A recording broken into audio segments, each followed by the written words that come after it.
Good afternoon, everyone. The Finance and Investment Cell of Shriram College of Commerce welcomes you to today's session under the Shriram Financial Forum. We are honored to have amongst us our esteemed speaker, Mr. Ajay Chaudhary. Welcome, sir. We also welcome our teacher in charge of the Finance and Investment Cell, Ms. Saroj Joshi, faculty members of Shriram College of Commerce, and all the participants. Mr. Ajay Chaudhary, one of the 6 founder members of HCL, began an exciting journey 4 decades ago with a dream to give India its very own microcomputer. HCL, India's original IT garage startup founded in 1976, today is a global enterprise, and Mr. Chaudhary has been instrumental in driving its growth. He even led the foundation of HCL's overseas operation, starting with Singapore in 1980s and later expanded to the other South Asian markets. Mr. Chaudhary is a highly decorated Indian industry icon with several honors to his credit for consistently contributing in building the brand India on the ICT world landscape and also pioneering the cause of developing the Indian IT industry. In 2011, the Honorable President of India conferred Mr. Chaudhary with the prestigious Padma Bhushan, one of the highest civilian honors, as recognition of his consistent contribution in the field of IT. He was also conferred the honoris causa Doctorate of Science by IIT Roorkee, one of India's most prestigious technology institutes. We are very happy to have you, sir. I would now like to invite Faculty Advisor of FIC, Ms. Saroj, to welcome sir. Thank you. Am I audible? Yes, ma'am, you are. Okay, actually there are major connectivity issues at my end. So therefore I can't even switch on my video. So sorry for that. Good evening all. I, Saroj Joshi, on behalf of Finance and Investment Cell, SRCC, welcome you all to the session on the topic Future Scenario, Are You Future Ready? And it is our privilege and honor to have Mr. Chaudhary, co-founder of HCL Technologies amongst us. Thank you so much, sir, for sparing your valuable time for SRCC. I welcome you, sir. Now, I think everyone is eagerly waiting to listen to your views on today's topic. So I request you to kindly take over the session and enlighten us with your thoughts. Thank you, sir. Over to you. Thank you. So I hope you can all hear me properly. Okay, good. Well, actually, good to be part of this gathering where, there'll be, I guess, a lot of students and definitely some maybe budding entrepreneurs. So I would like to address all of them and give you a view of what I believe would be needed as we prepare towards this unusual COVID situation. And as the RBI head called it, once in a 100-year phenomena. Well, COVID, the first question that's pretty much asked of me is what time frame are we looking at? And frankly, there is total uncertainty. All kinds of models have come out from all parts of the world, and pretty much all the models have not been able to predict what's going to happen.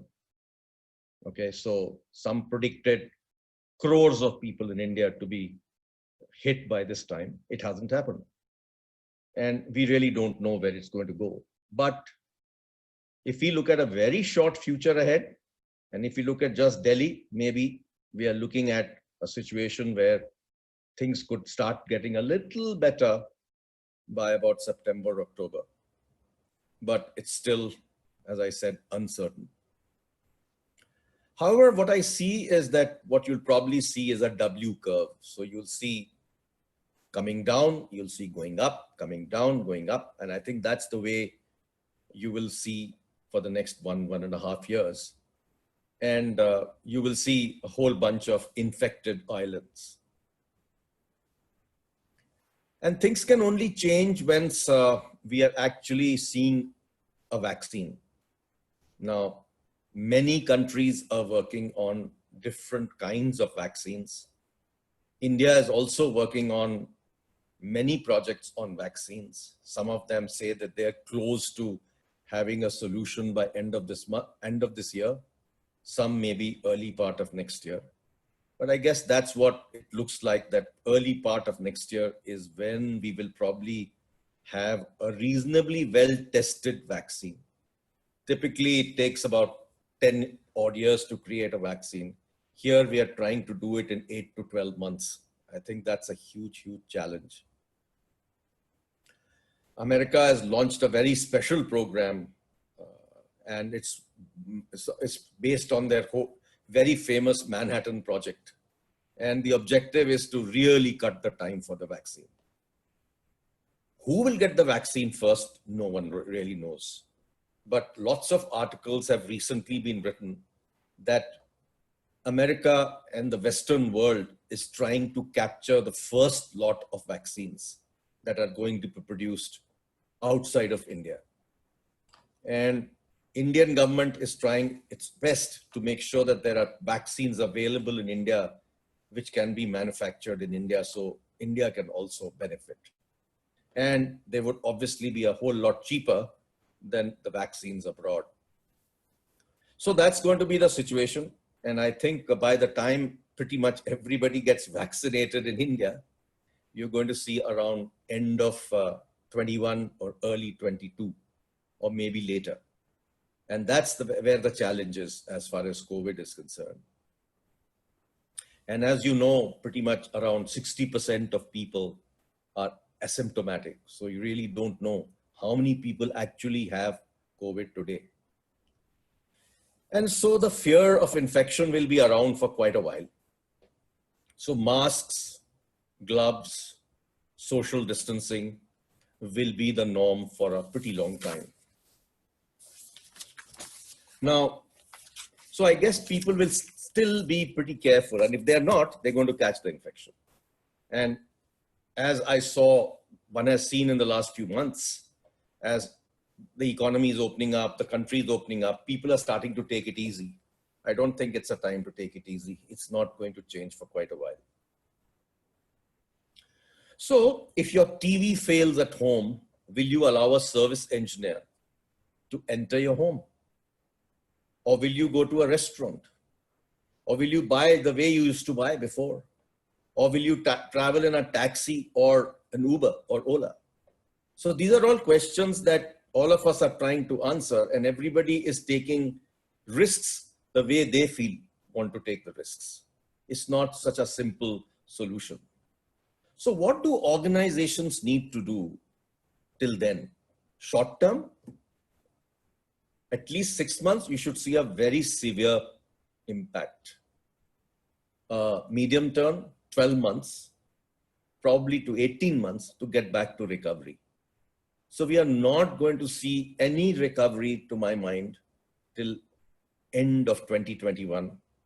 And all businesses all over the country and all over the world will have to prepare very cautiously till 2021 end.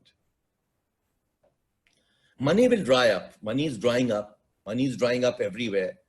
Although global money is coming into India at this moment because of very low interest rates in the US. So a whole bunch of FIIs are investing into a stock market. But I think it's a short-term situation. And this is hot money, as we all know. It'll come and it'll go, and it'll come and it'll go. So I think everyone will have to watch out for their businesses. Exporters will have to be careful. Whole bunch of exports, especially if you look at a large export from India, which is garments, they're pretty badly affected because none of the retail stores in the major cities in America have really opened up, and people are really not buying so much as they used to buy before. So what one should do in these situations? Sit on cash, okay? Cash will be king. And all businesses will have to preserve cash and will have to stop looking at profits for the moment, because profits are going to be very tough to make during this period, except for a few few industries. So everybody will have to create a plan to ride it out till end of next year. Some of the startups that I mentor, and I mentor quite a bit of startups, and I'm very deeply involved in the startup ecosystem. Some of them have actually temporarily shifted to providing COVID solutions. And for example, RoboMaker has made a ventilator. A rural distribution company has moved to distributing staples. So, you know, everybody is thinking, what is my value? What is it that I really possess as a capability? And how do I use this capability today, despite the fact that my regular business is not running? So that's why some of them have, you know, pivoted. And if you are actually running a business today, you will have to explain to your people within the business, why are you doing what you're doing? Why are you cutting salaries, and a whole bunch of stuff that's happening? So there's a lot of need of communication within any organization. And we will have to very much adopt a low touch way of working. Everybody is talking low touch today, whether you look at a pizza guy or anybody. So everybody's talking about low touch. So basically adopting new habits, looking at new regulations, travel restrictions, and hygiene restrictions. Now, if these restrictions are there, how do you actually shop, socialize, or whatever you want to do? So you will need to use more and more technology. Technology is going to be an answer for a lot of people, and organizations will have to become more and more digital. For example, banks are so used to phenomenal amount of paperwork before you open an account or start anything with them. You want to open a current account for your business, huge amount of paper arrives, and it's still arriving. Just yesterday, I signed sheets of paper to open a new account. You know, all this has to change. You have to move to a digital economy where everything is using technology. Today, we can open up personal accounts quite easily. I think that needs to go to every part of every business, and banks need to change the way they work. So one basic thing is that is happening, and it's pushing everyone to look at, is this whole way of saying work from anywhere. It's not only work from home. You could be wherever you are, you could be working from there. For example, some people in Delhi have got so fed up of living at home that they moved to the hills and they're working from there. As long as you have a damn good electricity and internet connection, you can work. So I think that's a very major change that's happened. I think in some ways it's good that it's happening, because I think it's good for the environment. A lot of travel that was taking place will no longer take place.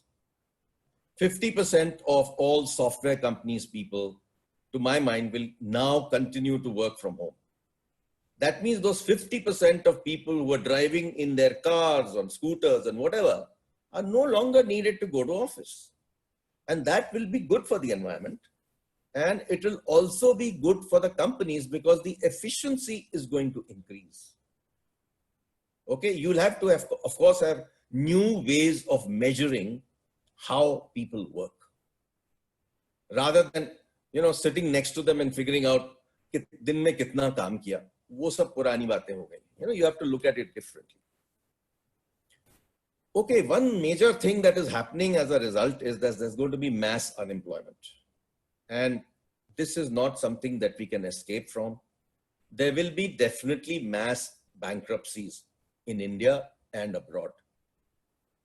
Due to COVID, borders will remain closed, and there are clear calls for self-sufficiency and nationalism everywhere. So the whole idea of WTO and those whole market phenomena that was happening for so many years, 30, 40 years, is sort of being directly affected by this situation.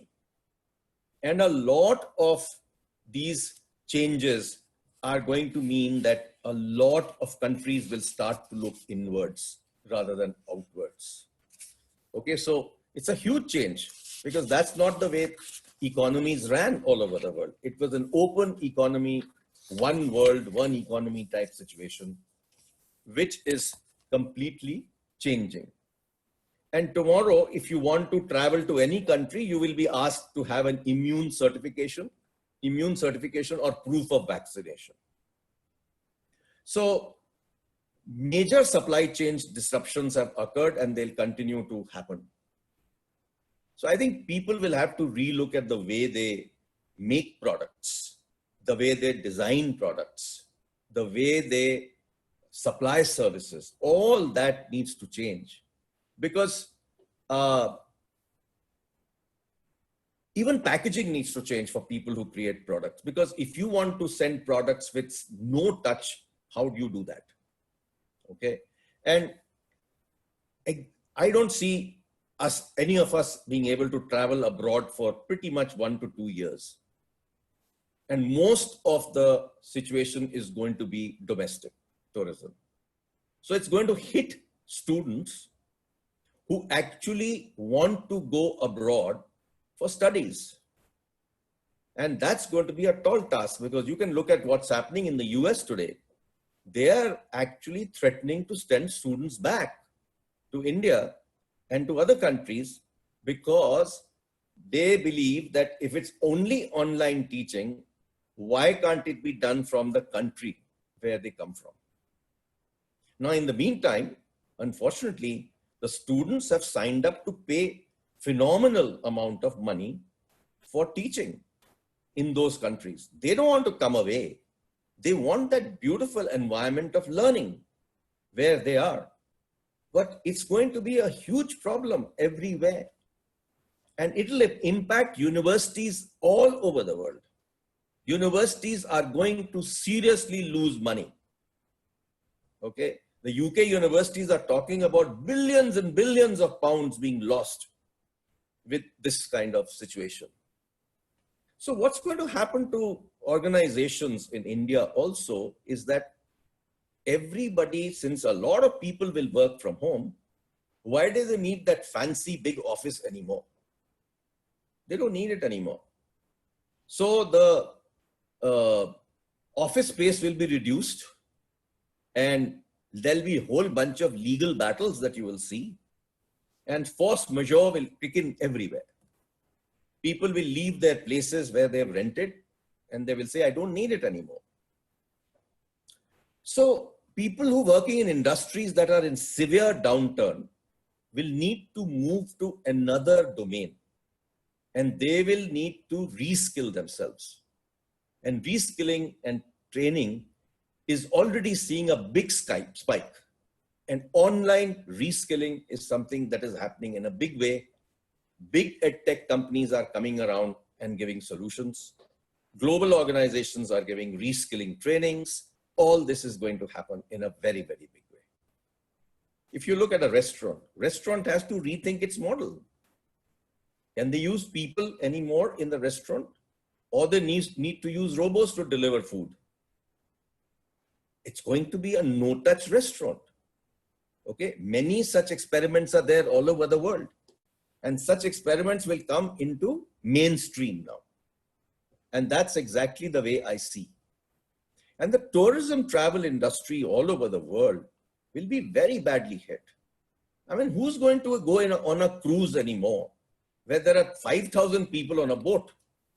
After that whole situation of the boat that came to Japan and got stuck there because of COVID. So nobody's going to take the risk of going into a cruise. And a lot of organizations will therefore need to look at this whole concept that is called pivot. Whatever your capabilities are, look at your capabilities and then pivot to doing something different.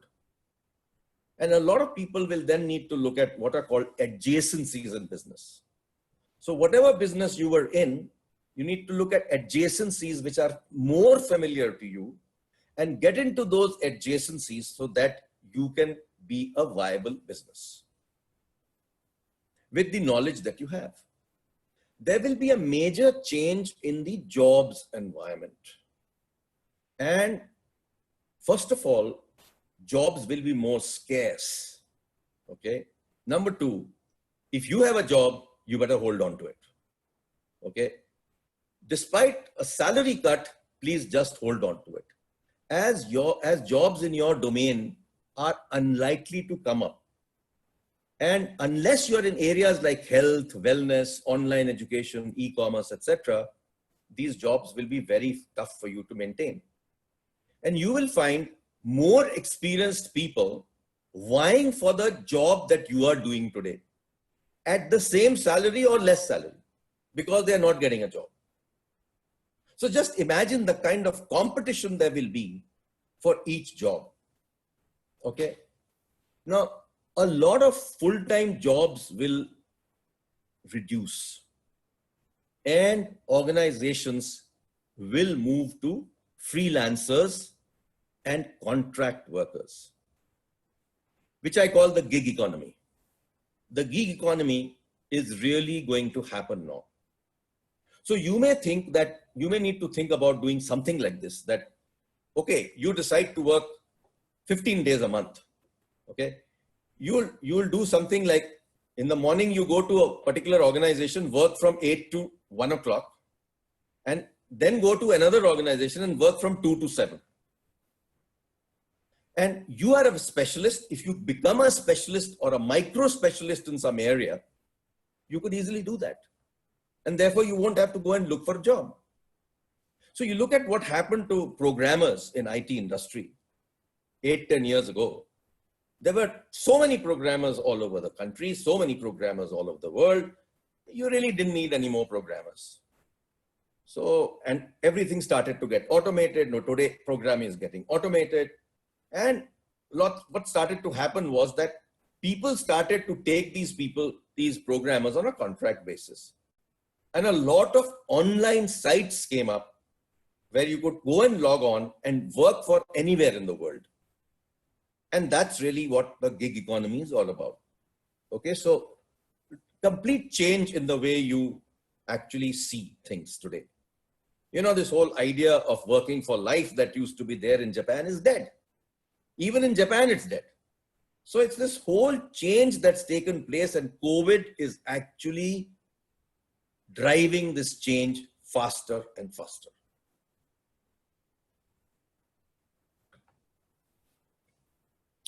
And as I said, you will see many new opportunities because you'll need to learn how to work in this new environment, how to create new businesses, how to come up with newer ideas to do things.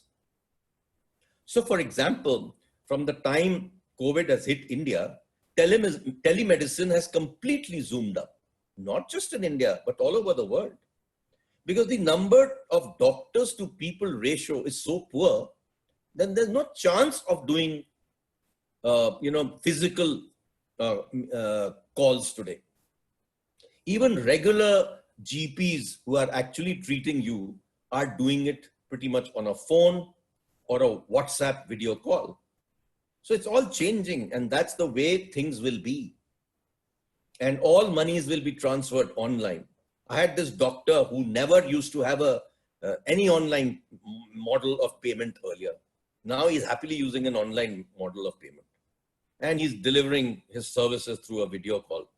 So, these kind of changes have happened, and I think a lot of these changes will continue to become permanent. And as a result, when you start to see that our health capability is poor, you'll be able to overcome through technology. And you will also see many gadgets getting attached to telemedicine screens where all kinds of things can be measured remotely. And the doctor can then take a decision on what to prescribe. So all kinds of technology changes are likely to happen. I also see the rural India developing and coming out of pain much faster because the monsoon has been good, looks like good. And there are many new opportunities in rural India. Like, for example, migrant workers who have gone back have better capabilities than the people who, when they left. So there's a huge change in their capabilities and skills today. They can start to do many new things in rural India. Okay. And they can actually be converted to, in a manner, you can create mass entrepreneurship all over India. Each of these people can actually create small businesses around them.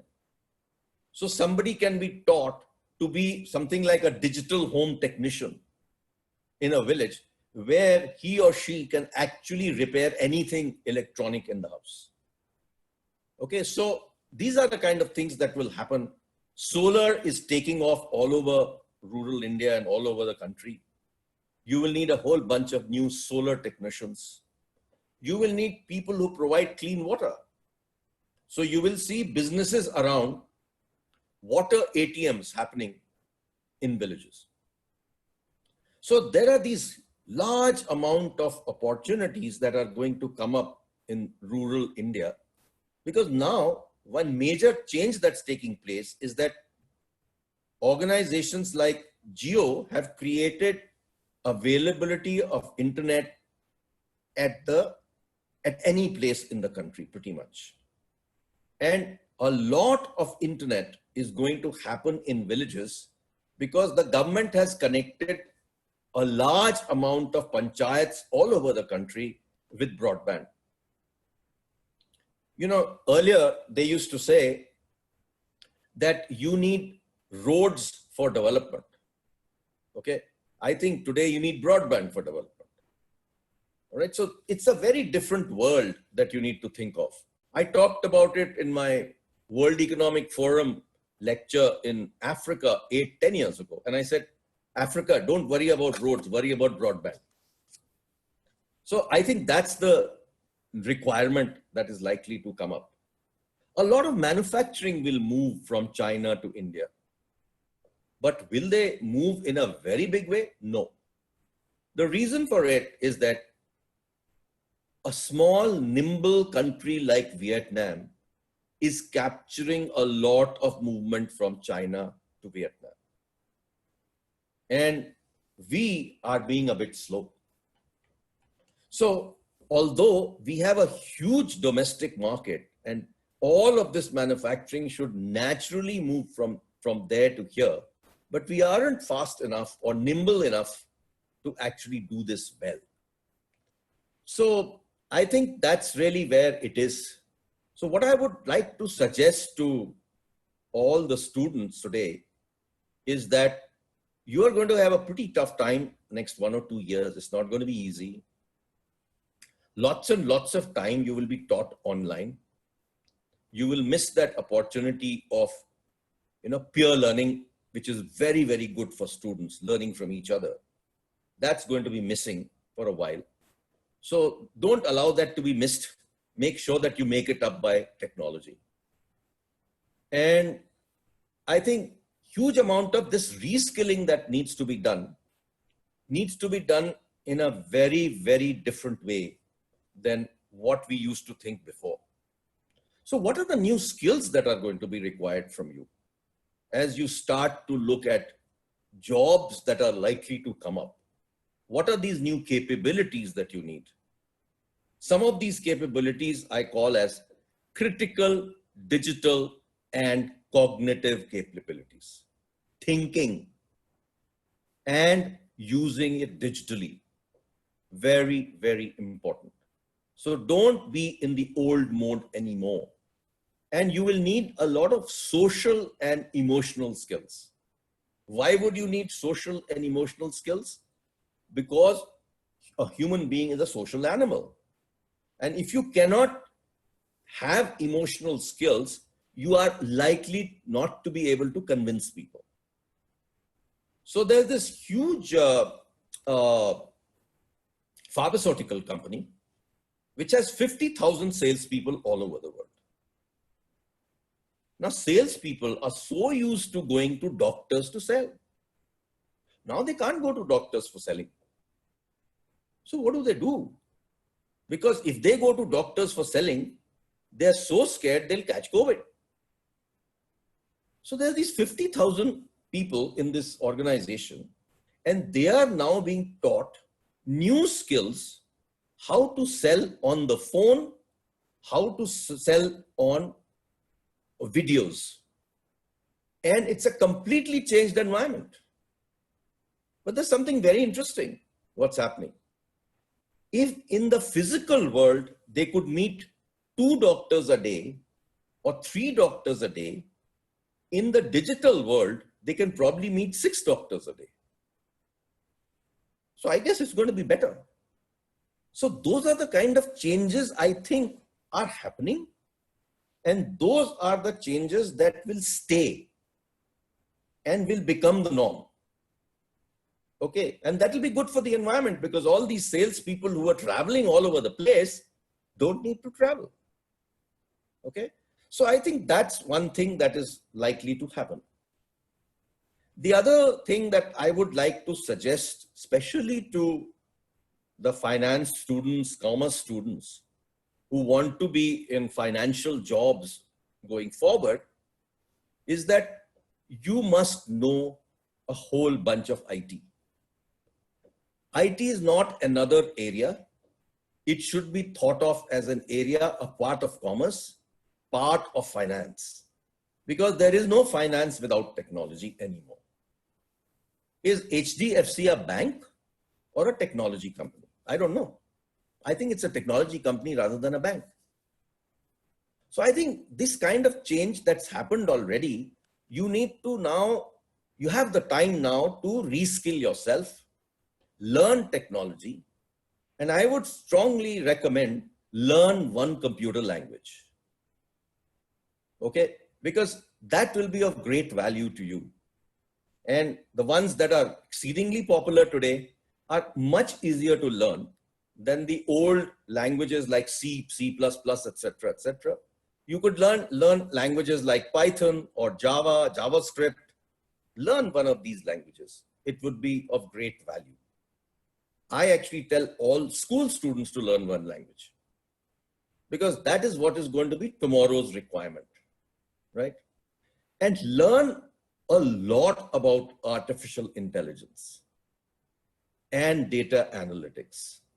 Okay, these two are going to be part of your job, whether you are in marketing or finance or general management or whatever.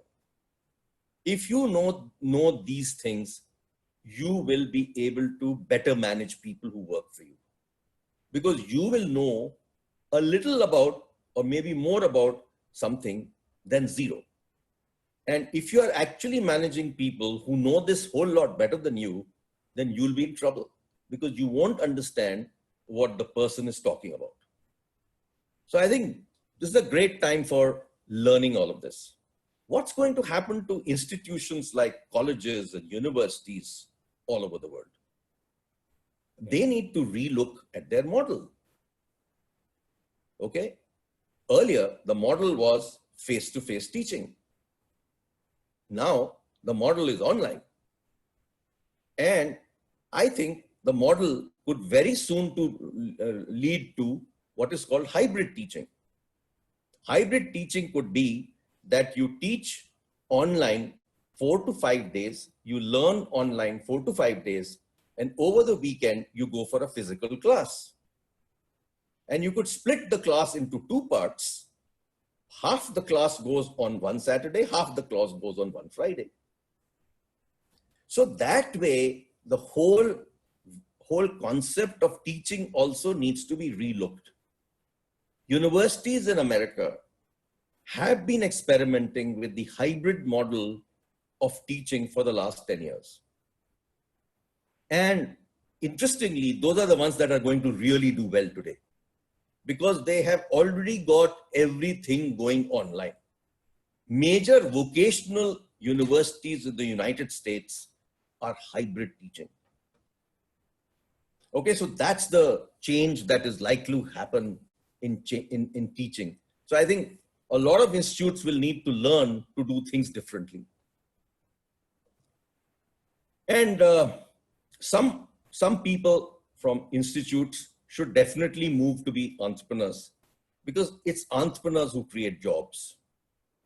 So I think there's a lot of opportunity for entrepreneurs with new ideas. Okay. And startups will need to definitely do a lot of stuff that they were not doing till yesterday. Newer areas have emerged, newer opportunities are there. And a lot of people, startups come and talk to me because I'm very much in that ecosystem. And they say, I don't have the resources. How do I get going? And as Dr. C.K. Prahlad used to say, A is greater than R. Aspirations are greater than resources. So if you have the aspiration, resources will happen. So I think that aspirational model is what will make you very, very successful. Now, in my own company, I've gone through many ups and downs, and ups and downs are part of learning, part of creating a business. So when I go back to somewhere around 1990, a completely new government came in, Janata government left the coffers empty, and a new government came in, and there was just 7 days of foreign exchange left in the country. And we were making computers where there were a lot of components that had to be imported. We could not import a thing. How do you run a business in that environment? So all of us went out to various countries and looked for people who could help us with some foreign exchange, and temporarily made borrowings and kept the company going. But that's when we learned that you cannot be just dependent on an import-based business. And therefore, we took a very strong decision to move to software and become an export business. Okay. And today, starting with 1.8 lakhs of funding when we started as a company in 1976, we are a $9.9 billion company today, employing 130,000 people. So again, think of A is greater than R. We had the aspiration, not the money. And that's how you succeed. Okay. Today, unfortunately, the fear of disease is more than the disease. Okay. We will need to learn to live with COVID. We have to start going to offices. We have to take precautions. But if you contract COVID, you will recover. What's the big deal? So I think this whole issue of worrying about COVID alone cannot keep us from creating businesses and running businesses and having a normal time. You have to take precautions, and that's all you need to do. As I said earlier, 40 to 50% of people who have actually been working from home, 100% have been working from home for the last 3 to 4 months. 40 to 50% of them will continue to work from home or wherever they are. And then you'll go back to your physical offices once in a while. And therefore, that's what the change that will be there. And this change is something that you have to adopt to. You have to live with COVID. The economy is going to be in bad shape. The world economy is taking a solid beating. India is also going to see negative growth quarter on quarter as we go forward. Will the recovery in India be V-shaped? Okay, so it's all coming down at the moment. It'll suddenly go up. I don't think so. I'm very circumspect. I think things are going to be pretty tough. And I think next 3 months will determine the economic near future of this country. So I can't really predict. All I can say is that that's what's likely to happen. I feel that it'll probably be a U-shaped recovery. Everything is going down at the moment. It'll remain flat for a while, and then slowly it'll go up. So that's where I see the future of the economy. Thank you. Thank you, sir. That was a very enlightening discourse that we had. Also, sir, we have received certain questions from the participants who are attending this seminar right now and who wanted your expert answer on this. Sure. So one of the questions which ties in with the point that you made in your speech, which was that people are streamlining their supply chains. In the ICT sector or in the IT sector, particularly in the manufacturing sector, how can India establish its dominance as a key supply chain player, given the COVID times that are there? So since Korean companies and something like Samsung have established their dominance in screens, in AMOLED and OLED screens, how can India come in as a factor to establish a dominance in a particular factor or in a particular place? You see, there are two parts to it. One is spending money on R&D. Okay, typically over the last 15 to 20 years, Indian industry has become dependent on imports from China. And what's really happened is that a large number of manufacturing, small SMEs have closed down because they thought it was better to buy a product from China, brand it as Indian and sell it in India, rather than get into manufacturing and face all kinds of fellows who come to your manufacturing plant to check things. So they said, forget about all this. Let me just get it from China. They produce much cheaper than me because my cost of money is so much higher than theirs. And they give so many incentives in China for exports that their costs are a whole lot lower. But if we really want to make a change, then we need to start from design. Our capability in India is design. So we must play on the best part of our capabilities. So if we can look at basic design of products and then from there go to manufacturing and then seriously look at our logistics situation. Our logistics in this country is still very, very slow. Our movement of goods from planes and ships are too slow. In Vietnam, you can today move anything from a ship or a plane in half an hour or 1 hour. Here it takes a day, few days. So, those are the kind of changes that we will need to bring into our country. And I think the government realizes that because the old way of working won't work anymore.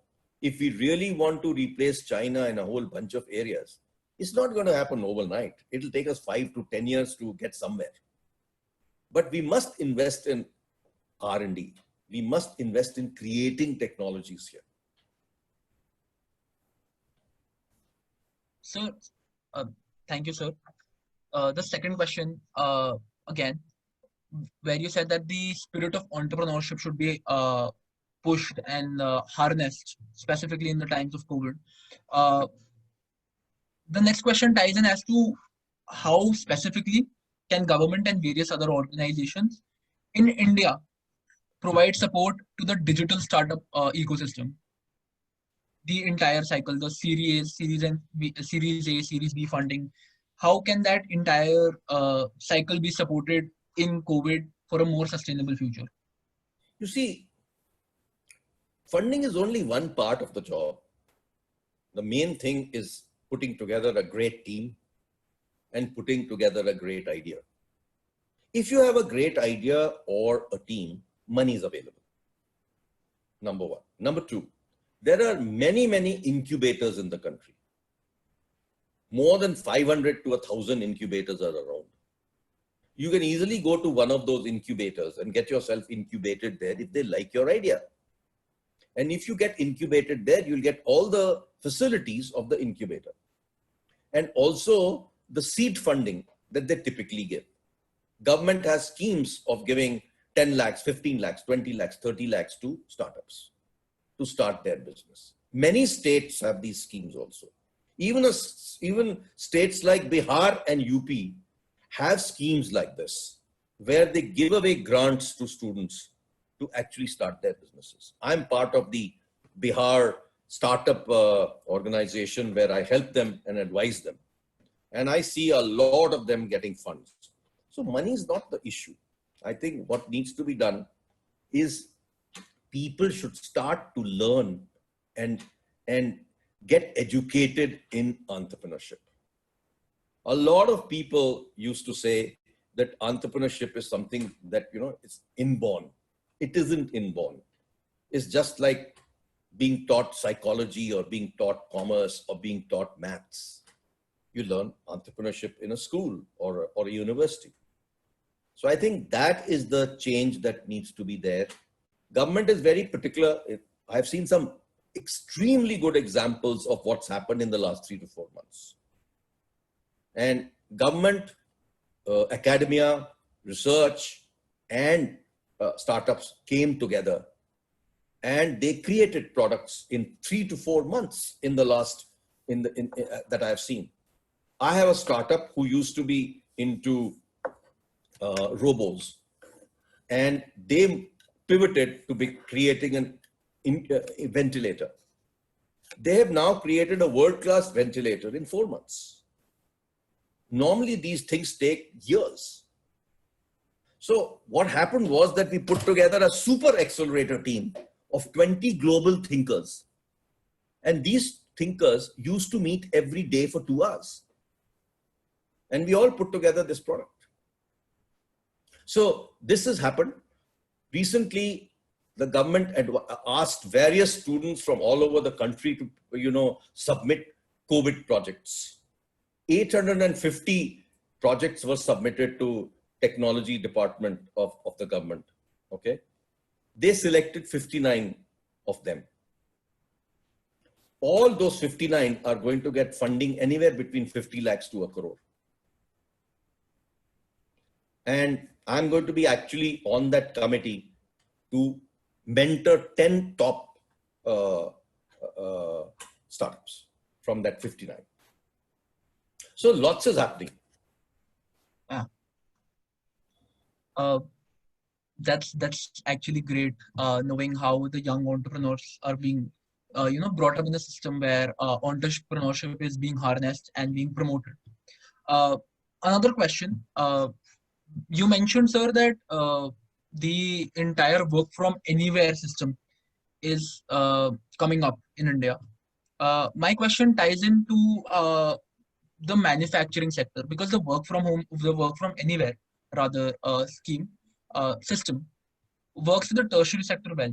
But how does the manufacturing sector, where it's more physical labor and it's not typically the work from home ability is not there? So how can the manufacturing sector work its way through the COVID scenario?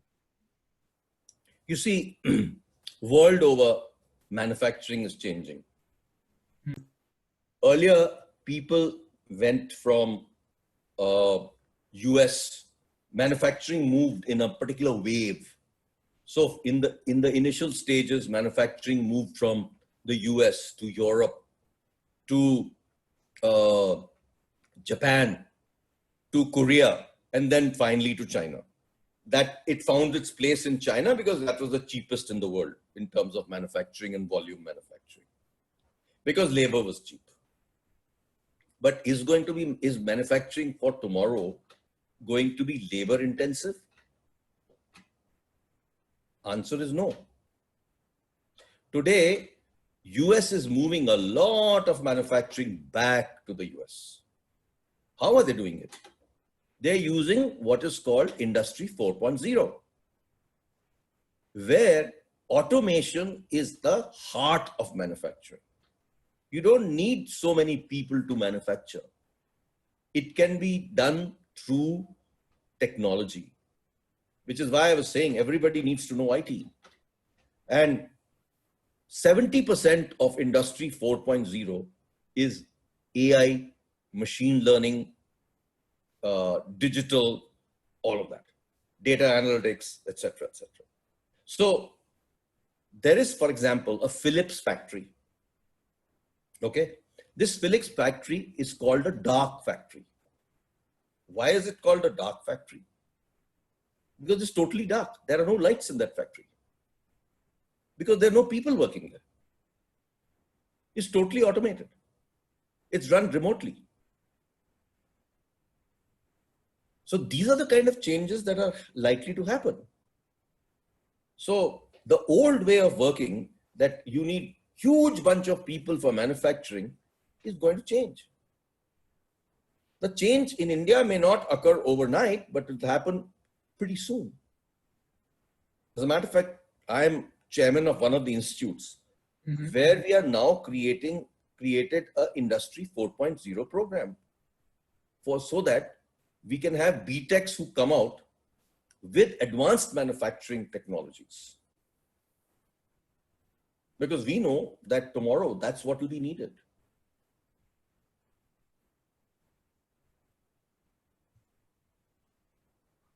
Right. Again, brilliant answer, sir. One of the last questions that I have is that you mentioned that you'll be targeting with your industry program, Industry 4.0, the BTechs that emerge out of these colleges. So I think this question also is very pertinent to the higher education of India as well. What is the effect of brain drain on the future of the IT industry in India, and what can be done to curb that brain drain and move everything back to India and cultivate that particular resource of ours? The brain drain is no longer happening. It's brain gain that's happening. And it's happening because of policies of the United States. They're not allowing visas anymore. So how can you go? They've restricted the number of visas. They've restricted the number of green cards. And it's happening all over the world. And I told you earlier that in COVID situations, what is happening is that there's more nationalism that's coming in. So people are trying to keep the jobs local. Whether you look at the Middle East also, Kuwait has just passed a new law by which close to a couple of lakhs of Indians will have to come back to India. So all this movement that took place in the past towards other countries is a very different situation today. And in COVID, there's total brain gain happening. As I told you earlier, students who are studying in the United States can no longer live in the United States if it's all online teaching.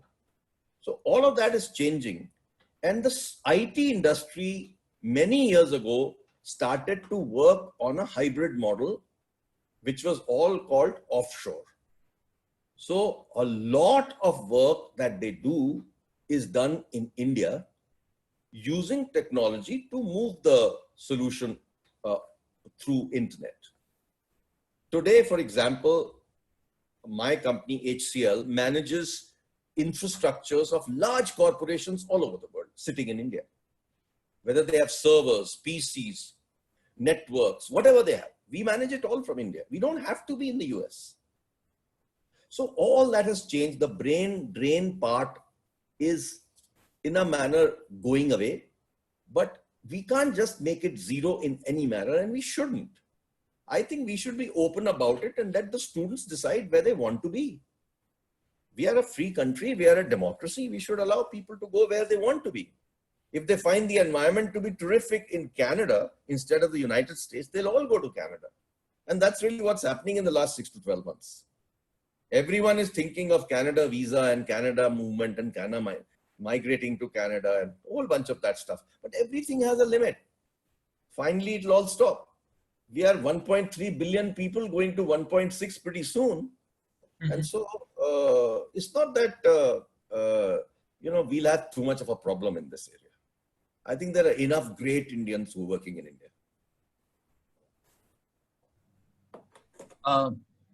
That were really great answers. And I'm very happy that we could have this interaction with you. It has indeed been a very, very insightful session for all of us.